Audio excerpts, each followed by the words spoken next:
নমস্কার বন্ধুরা, কেমন আছেন সবাই? ওয়েলকাম টু সুবর্ণা ব্লগসে সবাইকে স্বাগত। আজকে আমি বানাচ্ছি ভাপা ইলিশ। তাই 4 পিস এখানে আমি ইলিশ মাছ নিয়ে নিয়েছি। এর সাথে মেশাচ্ছি পরিমাণ মতো হলুদ আর লবণ।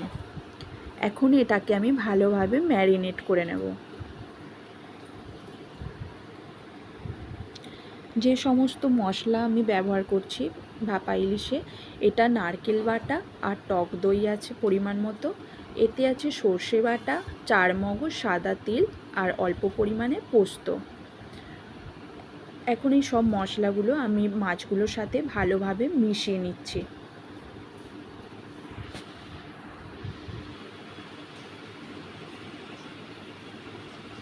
যেহেতু আমি একটু গ্রেভি বেশি চাইছি, তাই অনেকটাই আমি দিয়ে দিচ্ছি এই মশলাগুলো।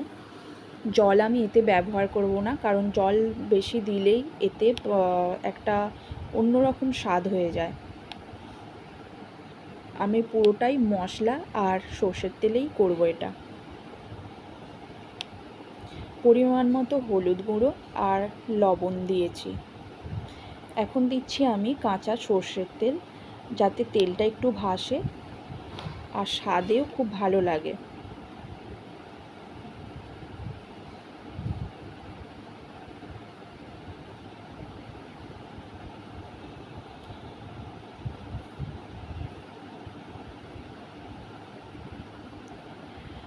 আমি কাঁচা লঙ্কা 4টে ছিঁড়ে দিচ্ছি, আপনারা আপনাদের মতো করে কাঁচা লঙ্কাটা দেবেন। এখন এটাকে আমি ভালোভাবে আবার মিশিয়ে নিচ্ছি, যাতে মশলাগুলো ভালোভাবে মাছগুলোর সাথে মিশে যায়।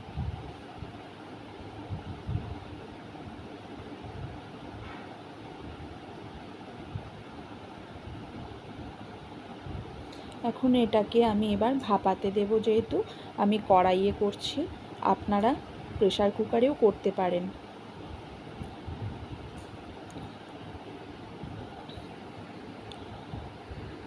ভাপানোর জন্য আমার রেডি হয়ে গেছে সব কিছু।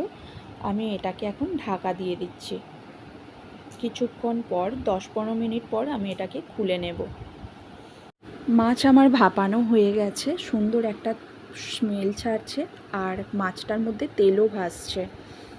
আমার এই রেসিপিটা কেমন লাগলো অবশ্যই আপনারা জানাবেন। ধন্যবাদ।